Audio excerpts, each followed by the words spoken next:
Hello everyone, welcome back to another video. Now this is the first part in my new series, Scrim Strategy. I'll talk about scrims and their enjoyability, flaws and strategy you need to win. I'm sure you all know how to scrim. I myself am not a scrim veteran and I'm much better at public games, but I've picked up some strategic tips to help you win. First of all, scrims are far from balanced. In the league I play in, a decent percentage of games are FF'd due to inactive staff and players. There is very little variation in scrim weapon usage. In every scrim I've played, the enemy has used the maximum number of crack players allowed, and mostly others use P90. While this limited weapon selection is a fun killer and not interesting, it does allow teams to create strategies against the common weapon users. I'll start with the basics. 2v2 scrims are the worst. Why? Because most teams go crackshot only. In 2v2 rules, it should be allowed one of that gun, but it isn't. 3v3 scrims and 4v4 scrims are better, as in 3v3 there has to be a minimum of 2 different weapons used by teams, which has the least amount of strategy involved. Over half of all scrim players will always pick CS, and the last teammate in a 3v3 will pick P90. This predictability allows you to develop strategy to counter this. If you use a slightly different weapon selection, that will require a different strategy to make most of your weapons. If you have good teammates, you can plan in advance what weapons you will all use and how you'll go about using them. Here's my example of a 3v3 scrim and my tips. When the scrim begins, don't peek from the start. The most dangerous part is the first few seconds.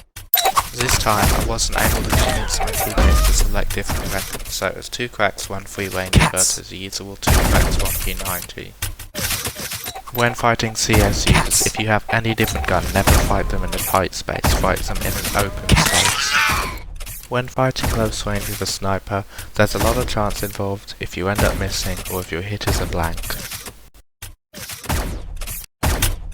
From the start it's very dangerous because there are some lines of sight that you can expect at least one enemy CS user to peek on. Don't start in the open like at the top here. You could die instantly and lose a round for your team, which is the worst way to die. I made a mistake when jumping down when I forgot the most popular line of sight for snipers. I got very lucky not to die though. That was my first mistake. This spot below the ladder is a good spot to start the scrim, just don't peek from the start. A better way to start it for blue team is to go to B1 to get a close range gunfight, as the majority of CS users in scrims try and go for long distance gunfights. Doing this means you are less likely to die straight away. Don't use the stairs in the hole, as it's a closed spot which is good for CS users to get easy close range kills in. Height advantage is more important if your enemy is low health, as grenades from above are harder to dodge. Starting on B1 is a good idea for red team players, as you can get into close quarters gunfights easier. If you're good at close quarters, or if you choose to start on the P90 or even Scrambler, then this is a great red team starting spot. Keep in mind there are some options to be pre-fired, so avoid those. If you're at the top of the stairs in the hole, then you have an advantage, but in a 1v1 like this, anything could happen. Stealth shockers is not a good game for scrims because of the inconsistency in gunfights, which can often drag gunfights on. Some scrim gunfights last over a minute. A lot of CS users don't want to have close quarters gunfights, so if you can surprise them, you have a big advantage. All advice about starting the scrim well is more important in the final round. In a scrim where unfortunately both teams have the max number of CS players, the first few seconds is even more dangerous, so for the last round try and be undetected. If your opponent is not confident in close quarters, then you have another advantage. They might try to escape and then they will be more predictable.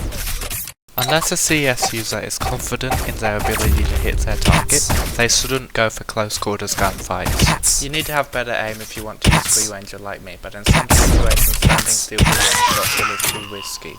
To avoid this risk, it is more safe to fire more quickly. About half the maximum fire rate, this gives time to track opponents. Here is an example of a 2v2 scrim. Both my opponents are using CS, my teammate is being original and using try hard. However, they get sniped before they get a chance to get close, leaving it 2 CS versus 1 free ranger. Both grenades will fall down the ramp. I will move across blue yard to flank.